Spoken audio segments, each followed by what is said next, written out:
In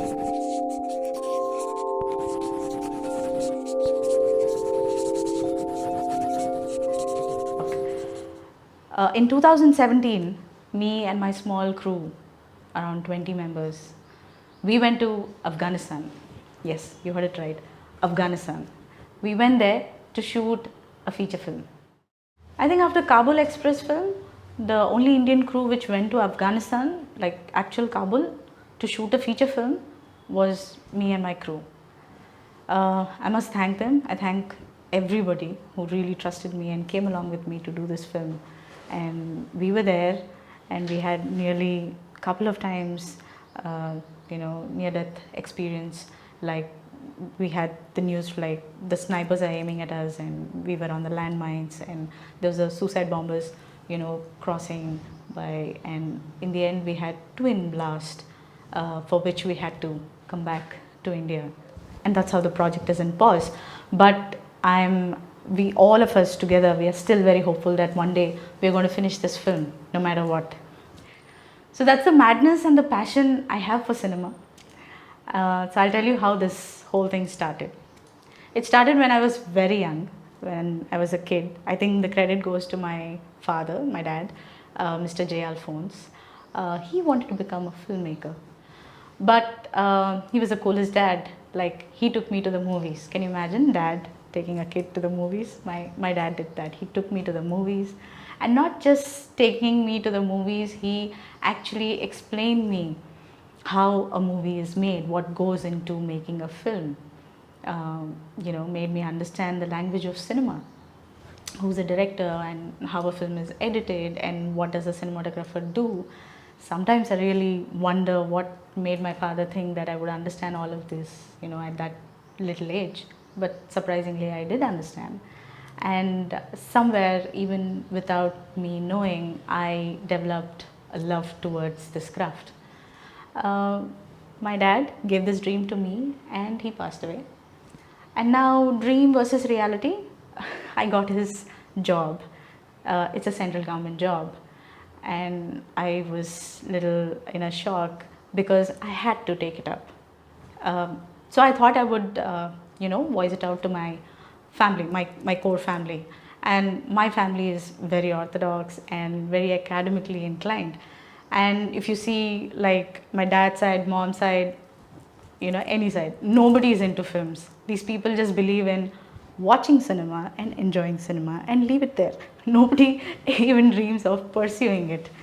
So when I told them that I want to pursue cinema, they were like in a great shock. They were like, "What, kid? What's wrong with you? Are you out of your mind? You want to leave a central government job and want to get into cinema?"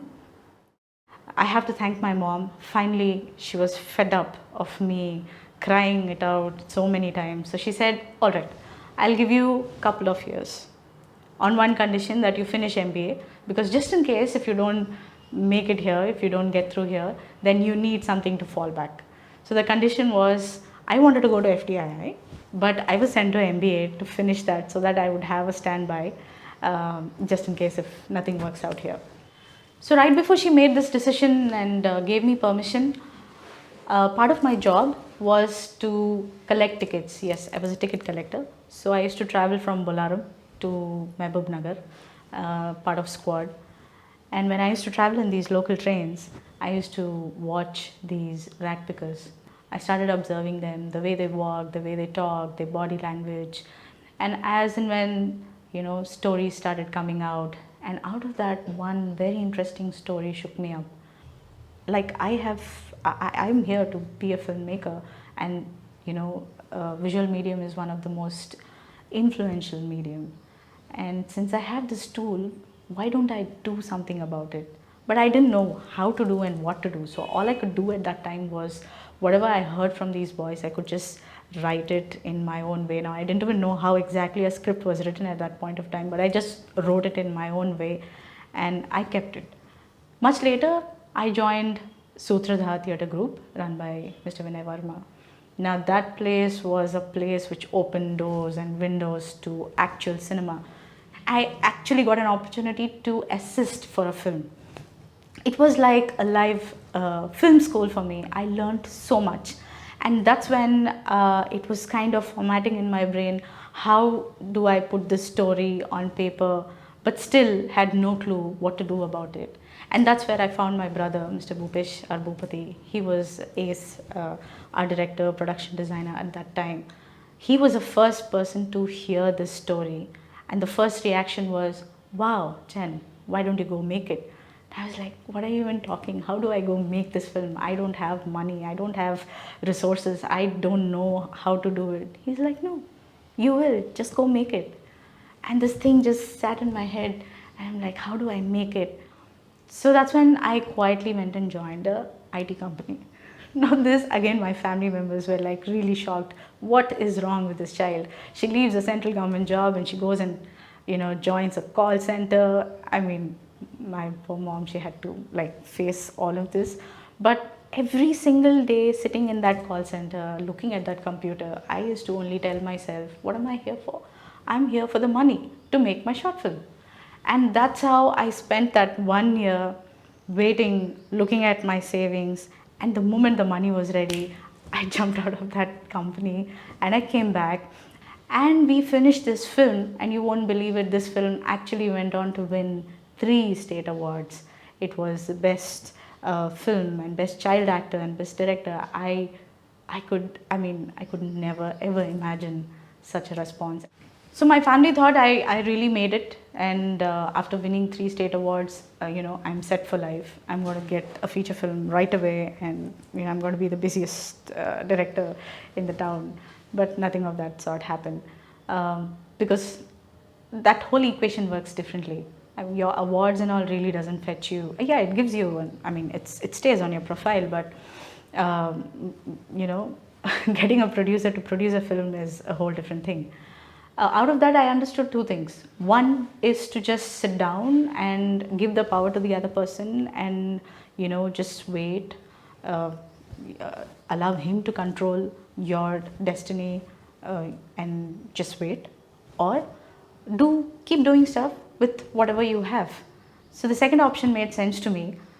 So in the process of narrating and trying to make the feature, I didn't kind of waste any time. I did everything I can. As I said, I did behind the scenes, I did ads, I did documentaries, I did music video, I did training videos. Everything I got my hands on, I started doing. And in this process is where I made my second short film. We had Pitabash Tripathi. He's a Bollywood actor who also acted in few Hollywood films. He came on board absolute free. It was not a family affair. This time I actually had people from the industry supporting me to do this film. And before I could imagine, it got selected at Cannes Short Film Corner. It is a non-competition section, but imagine a kid like me with absolute no background and nothing whatsoever, the film gets selected at Short Film Corner at Cannes. It was a very big thing for me. So I went there, and that was another big milestone for me, where I actually saw that, this little thing which was running in my mind all the time, that only if you make a 2-hour feature film, you can actually call yourself a filmmaker. You can call yourself a filmmaker. Otherwise, you have to tag yourself with a short filmmaker, a documentary filmmaker, ad filmmaker, but not a filmmaker, like not a director. But after going there, I understood that these are different formats of storytelling. You can tell a story in whatever format you want. If it's a 2-minute story, you don't really have to drag it to 2 hours. You can just say it in 2 minutes. And you are a filmmaker if you make that 2-minute film too. So it took me some time to understand this when I actually went there. Like at least here, we are fed with the thought that everything can be made into a feature. Not necessary. And today we are in a stage where you have so many platforms. You have OTTs, you have YouTube, you have your Insta, you have so many platforms thanks to digital, that you can tell stories in whichever format you want, and you will legitimately be called a filmmaker. So this whole experience, what I went through at Cannes, it really gave me this boost to do a feature. And right after that, we got two producers who were interested to make this film, and that's the reason I traveled to Afghanistan with my crew, and we shot this film there. But as I told you, because of the twin blast, we couldn't finish the film. Today, like, I mean, when I look back at it, those 4 years, like from the time I came back, those days were like really dark, depressed days of my life. I was completely broke into pieces because I didn't know. Everybody who saw the trailer or who saw the footage of the film, they were spellbound and they were like, oh my god, it's fantastic, it's amazing. But nobody was ready to come forward and make this film. So I didn't understand what went wrong. Why is nobody coming forward to make this film? And it completely brought me down. I was like crashed and depressed and completely broken into pieces. But I must say that I was really blessed. I am really blessed because I have few of my friends, my people, who believed in me more than I believed myself. When I look at them, I really wonder, how is this even possible? I mean, how can you even have so much belief in me? Those eyes which had that trust in me, at least for that, I had to get up.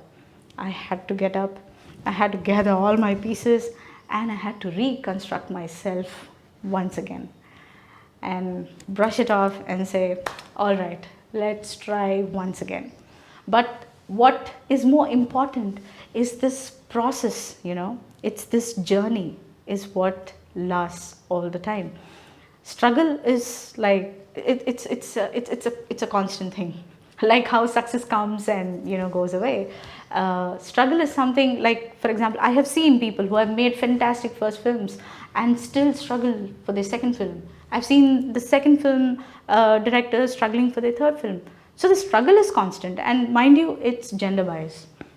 It doesn't come like, you're a girl, so I'll give you this portion, you're a boy, I'll give you this portion. It's gender bias. It comes in full measure. So when you're prepared and this is all what you want to do in your life, whether it's cinema or whether it's other fields or whichever you have chosen, and that this is all what I want to do in my life, may as well enjoy it. May as well enjoy the whole process, experience that life every day, which, put together actually takes you to that destination which you have aimed for. Rather, holding yourself back and waiting for that.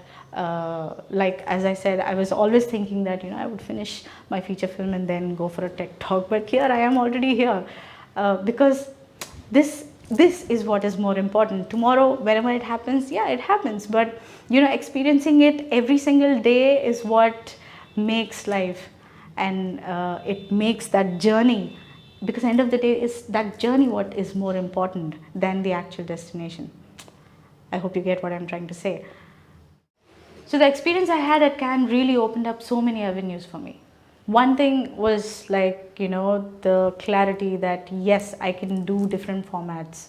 I can tell stories in various different ways, whether it is photography, whether it is painting, whether it is documentary, whether it is short films, whether it's feature, whether it's music video or a book, anything. I can say, I can tell stories in whichever format I want. So this made me, wanting to learn the craft, not just being a director. I learned how to shoot, I learned how to edit, I learned all the other technicalities which goes into making a video. Like today, I can actually go shoot a video myself, edit it, and have it on my YouTube channel. And this really empowers you. I feel really independent doing this. And since I have the tool, I have the weapon now in my hand. Now I can make those films and put it out there for the world to see. And that's what I've been doing. So this gave a real, a boost to me. And this dark period, which I said, what I went through, this actually kept me alive. A lot of people were surprised. I mean, you're supposed to concentrate, focus, and just go run behind it and make the film happen. Instead, you're diverting yourself into documentaries. What will documentaries pay? What would it give? It kept me alive. It really kept me alive. I'm alive today in a way because I was not sitting there depressed, crying. I was there out there with the tribes, actually shooting, doing various stuffs. And very soon my book, a coffee table book, is going to be launched on this tribe and about their customs and traditions and about their dance. Very soon we're going to come out with that. So all of this was happening. I'm really grateful to all whatever happened and the way it's shaped out. But one thing, when I really look back and see, the only thing which comes to my mind is the experiences what I had in this journey. And I'm sure everybody will go through the same thing. It's obvious that yes, you will fall, you will fail, you will go through these dark phases in life, and you will have yourself all over. But what's more important is how you bring back yourself, how you how you reconstruct yourself, put yourself back together, and march forward to that one dream what you had, the very reason for you to be here and do what you wanted to do. At least for me, it doesn't matter what I'm doing, but I'm here in this space. I live cinema, I dream cinema, I breathe cinema, I eat cinema, I talk cinema. I'm here all the time. I am part of this industry, and I love the space where I am doing what I am doing. And future, I'm really not bothered. I mean, I'm really not worried. Whatever is meant to be, it will eventually happen. But if you, like, I heard some filmmaker saying, everybody likes the moving train. Nobody likes the sad train or the victim train. Nobody likes that. Everybody likes the moving train. So when you keep doing your stuff, people do notice. The very example is this. I'm here talking about this. For some, it really makes sense if you do something really big. But for me, I keep doing what I really love to do. And people, when they see that, some it might just inspire them or, motivates them to do what they want to do. And I think that's where we are from. I mean, that's how we are, to, motivate each other, inspire each other to finally go and do what we want to do in life. So, I can only say that this journey of mine, I really cherish it for the rest of my life and the way it goes forward. And this is the way. I mean, this is how it is. And I hope you guys enjoyed listening to this and took home something from this talk of mine. Thank you so much.